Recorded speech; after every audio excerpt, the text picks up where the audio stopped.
थोड़ा सा आनंद के साथ सुनिएगा। हर विषम परिस्थिति में जो अनुकूलता निकाल ले, स्थितियाँ चाहे जैसे भी हो, तो वो आदरणीय होता है। मैं आपको बताता हूँ, जुड़िएगा। लड़के ने कहा, पापा हमारी क्लास की मैडम बहुत कंटाप्ट है, एकदम ब्यूटीफुल है, खूबसूरत है। हमने कहा चुप, संस्कार सीखो, अध्यापिकाएं माँ समान होती हैं। कहा आप चुप रहिए, हमेशा अपने जुगाड़ में रहते हैं। जहाँ बच्चे यहाँ तक पहुँच गए हैं, वहाँ किस संस्कार की बात करें, किस चरित्र निर्माण की बात करें। और हमारा बिहार, हम आनंद में रहते हैं किसी परिस्थिति में, चाहे कोई भी स्थिति हो, हम अपना उत्सव आनंद त्यागते ही नहीं। बिहार इसलिए प्रसिद्ध है। हर विषम परिस्थिति में हमारे दादा जब 85 वर्ष के हो गए तो यमराज का मिस कॉल आया कि आपका कार्यकाल पूरा हो गया, चलिए। तो हमने कहा दादा अंतिम इच्छा हो कोई तो बताओ, काफी नवा दें या फिर आपको दर्शन करा दें। बिहार का, हिंदुस्तान का बुजुर्ग, मृत्यु करीब है, यमराज सामने खड़े हैं, अपनी अंतिम इच्छा बताता है। शुरू करता हूँ, आप बहुत अच्छा सुन रहे हैं, सुनिए।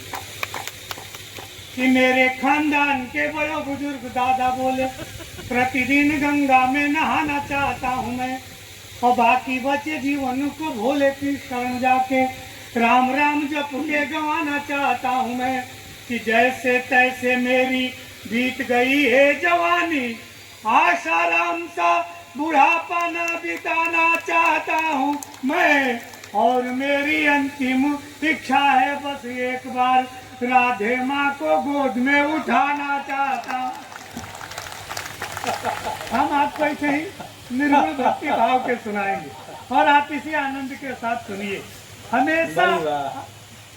ये तो अनिल को देखने के बाद लग जाता है, जिसका पोता ऐसा उसका दादा कैसा होगा।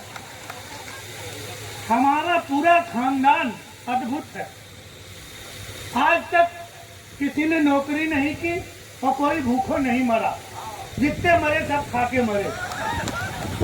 हमने नौकरी कर, कोई मूर्ख नहीं पैदा हुआ हमारे खानदान, सब जन्मजात विद्वान है। हमारे पिताजी सर बहुत गाली देते थे, गांव में बिना मतलब के गाली दे। अच्छा, लोग जो माफ कर दे कि पंडित जी हैं, बुजुर्ग हैं, जाने दो, और वो बहस बहस के गरियाए, जो भी दरवाजे से गुजरे उसको गरियाना शुरू कर दे। मृत्यु करीब आई तो हमको पास बुला के बोले कि बेटा कुछ ऐसा करना कि पूरे गांव के लोग कहें कि इसके पिताजी बहुत अच्छे थे, इसके पिताजी बहुत अच्छे थे। अब बताइए, जिसके बाप ने जीवन भर पूरे गांव के लोगों को गाली दी, वो क्या करे कि पूरा गांव कहे कि इसके पिताजी बहुत अच्छे थे। पिताजी मर गए, उनके मरने के बाद हम दो भाई हैं, लाठी लेकर उसी चौतरे पर बैठते हैं, जो भी उधर से गुजरता है दौड़ा के पीटते हैं और गाली भी देते हैं। पूरा गांव कहता है इससे अच्छे तो इसके पिताजी थे जो केवल गाली देते थे, तो दौड़ा कर पीटता भी है। थोड़ी सी तालियां, बल जो लोग कम हो गए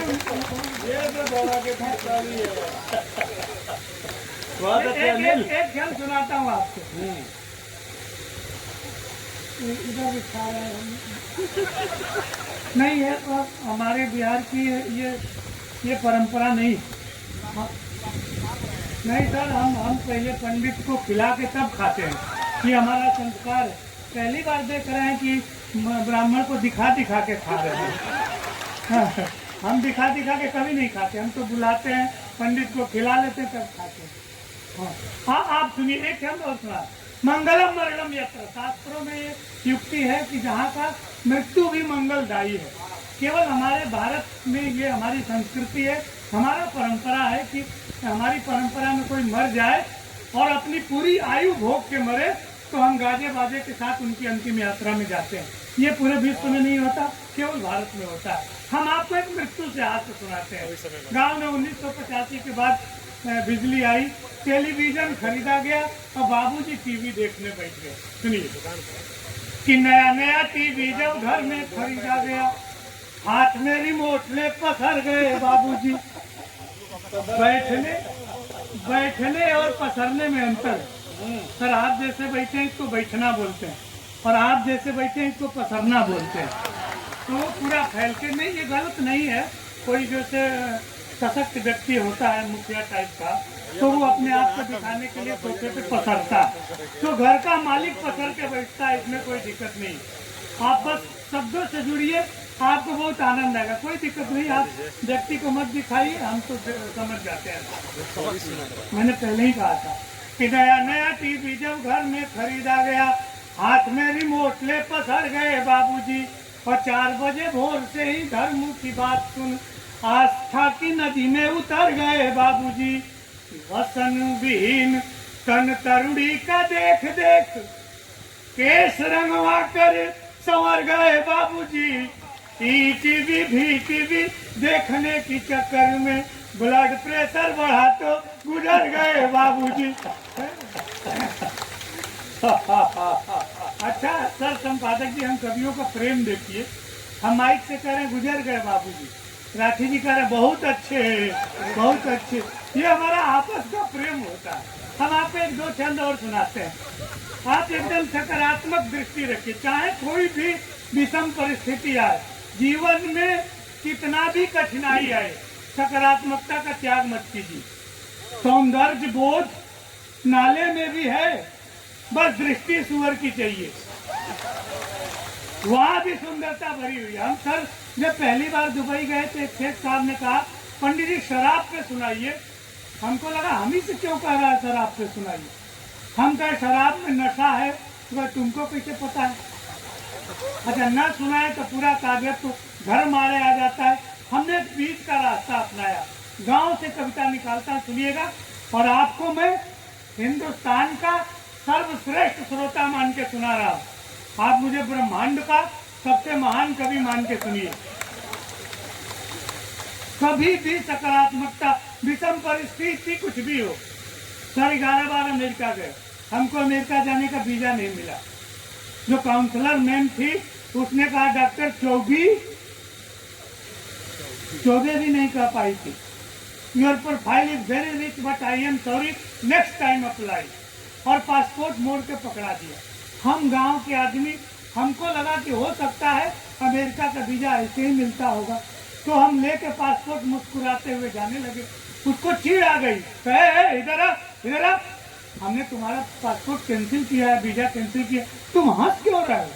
मैंने कहा मैडम सकारात्मक दृष्टि, जिसका एक बार वीजा कैंसिल होता है वो भारत का प्रधानमंत्री जरूर बनता है। स्थितियां जो भी हो, सकारात्मकता का त्याग न। एक बहुत विशेष छंद सुनाता हूँ, आपको बहुत आनंद आएगा।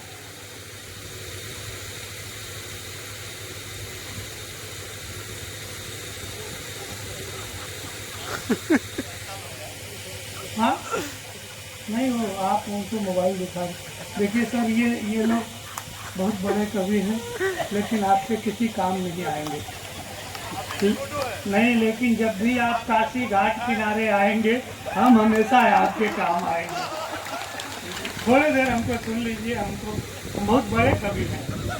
हाँ सर सुनिए, फोटो मत खींचिए, फोटो क्या है, अब वो उम्र नहीं रही कि कोई फोटो खींचे। आप ये छंद सुनिए, आप श्रृंगार से हाथ सुनिए, बस 2 छंद सुनाऊंगा जी। ये मुझे तो लग रहा है कि इधर कोई आदमी बनाने की फैक्ट्री लगी हुई है। 4 जाते हैं, 5 और निकलने शुरू हो जाते हैं। थोड़ी सी तालियां बजा दीजिए। हाँ बहुत बढ़िया सुना, कोई दिक्कत नहीं, उनका भी काम है, बीच बीच में आते हैं। शर्ट नया खरीदा है आज उन्हें, दिखाना पड़ता है ना कि कोई नहीं है। सुनिए एक क्षण ये सुनिए। एक सुंदर सी वो शेख ने कहा कि पंडित शराब से सुनाई। आप प्रयोग देखिए, बहुत अच्छे बड़े लोग हैं, आनंद लीजिएगा। एक सुंदर सी नायिका गांव में खेतों से गुजरती है और गांव का सौंदर्य बोध जग जाता है। प्रकृति नायिका का अनुगामी हो। प्रयोग देखिए और आनंद लीजिएगा। श्रृंगार से हाथ कि गोरी गोरी गोरी पगडंडी से जो गुजरी तो हरा भरा खेत खड़ा ख्वाब देखने लगा। कि गोरी गोरी गोरी पगडंडी से जो गुजरी तो हरा भरा खेत खड़ा ख्वाब देखने लगा। और रूप देख धूप को भी आ गया पसीना, बूढ़ा बरगद आंखें बेहिसाब सेकने लगा कि ज्वार बाजरों ने झुक झुक हेलो हाय कहा, हर हर रास्ता जनाब छेकने लगा। और पोखरे में पाँव को पखारा जब उसने तो ट्यूबवेल गांव का शराब फेंकने लगा, ट्यूबवेल गांव का शराब फेंकने लगा। एक जन और सुन लीजिए, देशभक्ति से आज जैसा सर कह रहे थे, प्रवीण सर की चीज ये नहीं, कोई नहीं, हमारी कुंडली में लिखा है, हमको कोई दिक्कत नहीं, हमारा ध्यान भंग होता है, कोई दिक्कत नहीं। अरे हाँ सुनिए, एक क्षण रखिए। देशभक्ति से हाथ, देशभक्ति से हाथ, हम बात देशभक्ति की करेंगे। साहित्य में जिन शब्दों का कोई मतलब नहीं है, उनसे कैसे हास्य की उत्पत्ति होती है। अपना ये पड़ोसी देश चाइना, ये हमेशा दृष्टि लगाए रखता है डोकलाम के प्रति, सिक्किम के प्रति। थोड़ी सी ताली बजा दीजिए, नहीं होता है ये शाश्वत यज्ञ। शास्त्रों में शब्द ब्रह्म की उपासना को शाश्वत यज्ञ कहा जाता है। और अनादिकाल से जब यज्ञ होते हैं तो बीच में निशाचर प्रेत आ ही जाते हैं, उसमें कहीं कोई है, ये पहले से शास्त्रों में इसकी। आप सुनिए, बहुत अच्छे पंडित, कोई नहीं, आप बहुत बढ़िया सुंदर, हमारी बिहार की धरती को अत्यंत उत्कृष्ट है। हमारी आदत खराब है, बाकी आप लोग बहुत अच्छे हैं। आप सुनिए, संपादक जी को सुनाना इधर से सुन रहे, अरे एक मेरे पर सुन लीजिए, बड़े कभी आएंगे तो उधर से सुनिएगा। सुनिए, तो ये अखबार वाले ये लिखते हैं, चाइना है अपनी दृष्टि गड़ाए हुए डोकलाम के प्रति, सिक्किम के प्रति। आज के भौतिकवादी युग में किसी भी चीज को आप गंभीरता से सोच दीजिए तो वहां हास्य की उत्पत्ति हो जाती है। अखबार में छपा, चाइना है अपनी दृष्टि गड़ाए हुए। आप सोचिए, जिस चाइना की खुद की आंख खुद नहीं दिखाई देती, इतनी छोटी छोटी आंख लेके वो डोकलाम सिक्किम, और क्या चाइना, उसका नेशनल वीर जो है उसकी हाइट 4 फीट 3 इंच। इससे बड़ा कोई चाइना में वीर पैदा ही नहीं हुआ। गलती से कोई 5 फीट 7 इंच का दिख जाए तो समझिए अपने बिहार के पूर्वज तीर्थ यात्रा पे चाइना गए हुए थे। अब हम आपको एक विलक्षण खंड सुनाते हैं, साहित्य में इसको गूढ़भूत व्यंग्य कहते हैं। जिन शब्दों का कोई मतलब नहीं है लेकिन आपको आनंद पूरा आएगा, बस एक क्षण सुन लीजिए। कि बटन सी आंख बीच चाइनीज नाक तेरी, बटन सी आंख बीच चाइनीज नाक तेरी, ढाक में सुराख कर देंगे लाल माओ के। और एक बात जीन पिंग ठीक से समझ लेना, कोट में गुलाब नहीं दाढ़ी वाले ताऊ के। कि बटन सी आंख बीच चाइनीज नाक तेरी, ढाक में सुराख कर देंगे लाल माओ के। और एक बात जीन पिंग ठीक से समझ लेना, कोट में गुलाब नहीं दाढ़ी वाले ताऊ के। ड्रैगन के परदादा कालिया के फन पर कथक किए थे लघु भ्राता बलदाऊ के। तो कान खोल सुन लेना, बाप ही लगेंगे हम, हिजिंग पिजिंग क्लिंग चिंग चांग चाऊ के। और सर ये अंतिम क्षण, सही श्रोता का जितना बड़ा उदाहरण हमारे देश में है, हमारे सनातन में है, विश्व में कहीं भी नहीं है। मैं एक ही अंतिम क्षण सुनाता हूँ। केवल भारत ही एक ऐसा देश है जहाँ किसी नारी की रक्षा के लिए कोई गिद्ध आतताई से युद्ध करता है, वरना विश्व के इतिहास में कहीं नहीं लिखा गया है कि किसी नारी की अस्मिता को बचाने के लिए कोई पक्षी, कोई गिद्ध किसी आतंकवादी से युद्ध किया हो। ये केवल हमारे यहाँ है। सेतु बनाने की परंपरा सबसे पहले हमारे यहाँ है। हमने नल नील ने राम सेतु बनाया, उसके बाद से पूरे विश्व में पुल बनने शुरू हुए हैं, कहीं नहीं।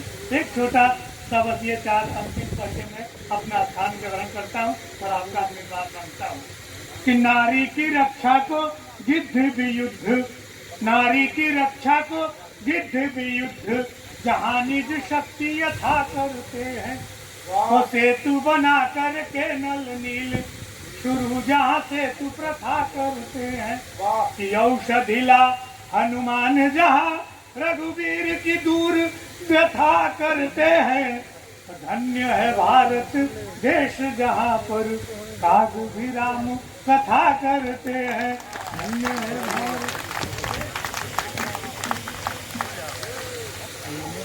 देखिए पंडित जी के काव्य पाठ पर आनंद आया ना।